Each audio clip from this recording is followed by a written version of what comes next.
આજે આપણે એકદમ ટેસ્ટી અને ચટપટી રતલામી સેવ બનાવીશું। આ સેવમાં મસાલાની અને લોટ બાંધવાની જ ખૂબી છે।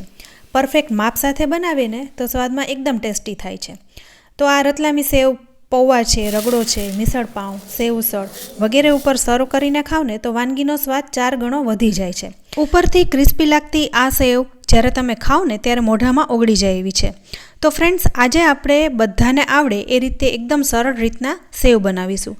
આ સેવ બનાવવા માટે મેં રેડીમેડ બેસન આવે છે એ લીધો છે। ચણાના લોટનો ઉપયોગ ના કરવો, બેસનમાંથી સેવ સરસ બને છે। તો વજનમાં 250 ગ્રામ અને મેઝરમેન્ટ કપ પ્રમાણે મેં 1/2 કપ જેવો બેસન લીધો છે। અહીં તમે જોઈ શકો છો 1 કપ મેં દાબી નથી ભર્યો, એટલે એ રીતના તમારે બેસન ભરીને 1/2 કપ જેવો બેસન લેવાનો છે। આ બેસનને ચાળી લેવાનો છે। ચાળવો ખૂબ જ જરૂરી છે, નહીંતર સેવ બનાવતી વખતે તમારે ખૂબ જ મુશ્કેલી આવશે। હવે રતલામી સેવ છે ને એ તીખી હોય છે, તો એના માટે આપણે એક સ્પેશિયલ મસાલો બનાવવાનો છે। તો અહીં 1 ચમચી ભરીને મરી લેવાના છે, જેમાં 30 થી 35 દાણા મરીના છે। હવે એ જ ચમચીથી અડધી ચમચી જેવો અજમો લઈશું અને એ જ ચમચીથી 1 ચમચી લવિંગ લેવાના છે, જેમાં 20 થી 25 જેવા લવિંગ છે। હવે આનો આપણે એકદમ બારીક પાવડર કરી લેવાનો છે। જો તમારે મિક્સરમાં ચાલે તો મિક્સરમાં પણ તમે દળી શકો છો, અને હું અત્યારે ખાંડણીમાં એને ખાંડી રહી છું, જેથી એની સુગંધ છે ને એ એકદમ સરસ રહે। અહીં આપણે એકદમ બારીક પાવડર કરી લેવાનો છે, જ્યારે સેવ પાડતી વખતે એ સંચામાં અટવાય નહીં। તો અહીં તમે જોઈ શકો છો એકદમ બારીક પાવડર બની ગયો છે। હવે અહીં આપણે સંચામાં સેવ પાડવાની છે, તો કઈ જાળી લેવી એ હું તમને બતાવી દઉં। તો આ જાળી બારીક સેવની છે, જે આપણે યુઝ નથી કરવાની। આ ગાંઠિયાની જાળી છે, એ પણ નથી વાપરવી। જે મીડિયમ કાણાવાળી જાળી છે એનો આપણે યુઝ કરવાનો છે। તો આ જાળીમાંથી પાવડર આસાનીથી નીકળી જાય એટલો તમારે બારીક પાવડર કરી લેવાનો છે, જેથી આપણે સેવ પાડીએ ને તો અટકે નહીં। હવે આ પાવડરને પણ આપણે ચાળીને લોટમાં મિક્સ કરી દેવાનો છે।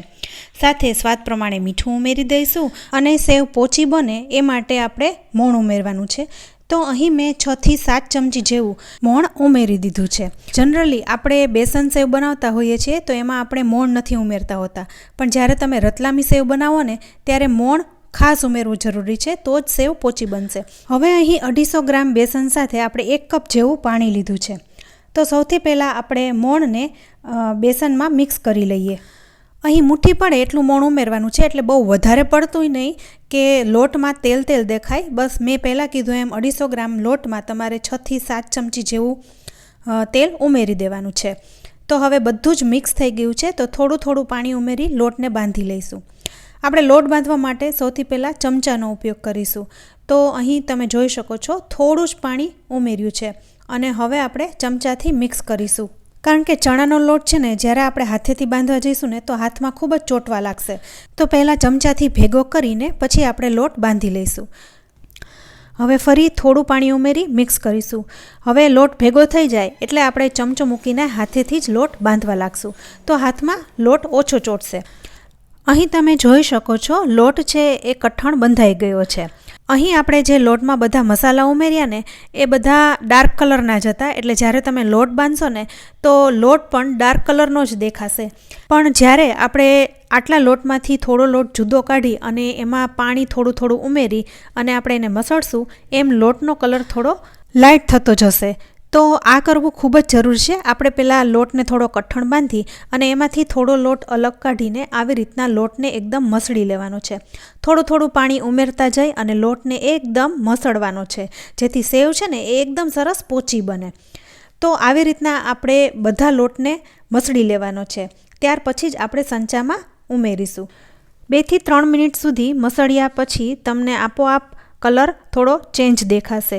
તો તમે અહીં જોઈ શકો છો કલર છે એ લાઇટ થઈ ગયો છે। તો બાકી રહેલા લોટને પણ આવી જ રીતના મસળી લેવાનો છે, અને પછી આપણે એને સંચામાં ભરીશું।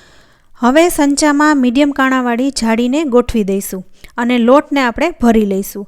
તો સંચાની અંદર તમારે તેલ લગાવવું હોય તો લગાવી શકાય, પણ લોટ પરફેક્ટ છે એટલે હું નથી લગાવી રહી। હવે ઘણાને મનમાં એવો પ્રશ્ન થતો હશે કે લોટને અહીં કેટલો ઢીલો રાખવો, તો હું સરળ શબ્દોમાં કહીશ કે સેવ છે એ સંચામાંથી આસાનીથી બહાર નીકળી જાય એવો તમારે ઢીલો રાખવાનો છે। તો હવે લોટને સંચામાં ગોઠવીને આપણે એનું ઢાંકણ બંધ કરી લીધું છે।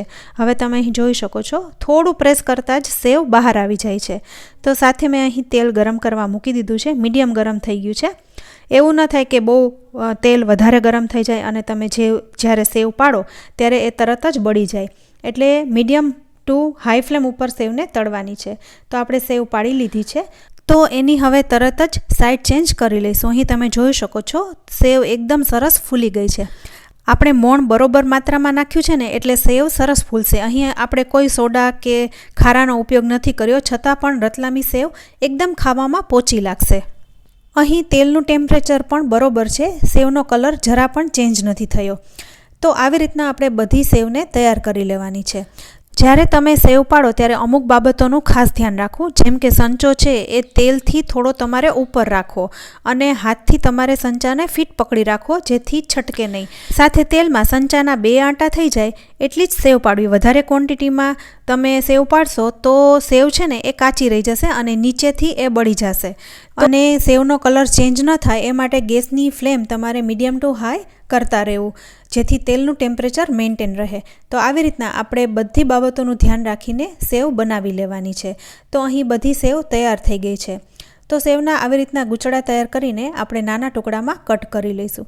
અહીં તમે જોઈ શકો છો સેવ એકદમ સોફ્ટ બની છે અને તરત જ હાથ અડતા જ સેવ ભાંગી જાય છે. આ સેવને એકવાર બનાવી લીધા પછી તમે 20થી 25 દિવસ સુધી સ્ટોર કરી શકો છો. આપણે અહીં નોન ફ્લેવર ઓઇલમાં તળી છે એટલે લાંબા સમય સુધી સારી રહેશે. તો છે ને એકદમ સરળ રીત, જેને ક્યારેય બનાવી નહીં હોય ને એ પણ આસાનીથી બનાવી શકશે. તો ફ્રેન્ડ્સ, તમને આ રતલામી સેવની રેસીપી કેવી લાગી? રેસીપી સારી લાગી હોય ને તો વિડીયોને લાઇક અને શેર કરજો. સાથે અમારી ચેનલ કિચન સિરીઝને જરૂરથી સબસ્ક્રાઈબ કરી લેજો અને અમારા ફેસબુક પેજને લાઇક કરી ફોલો કરજો. તો ફરી મળીશું આવી એક ઉપયોગી રેસીપી સાથે. ત્યાં સુધી આવજો.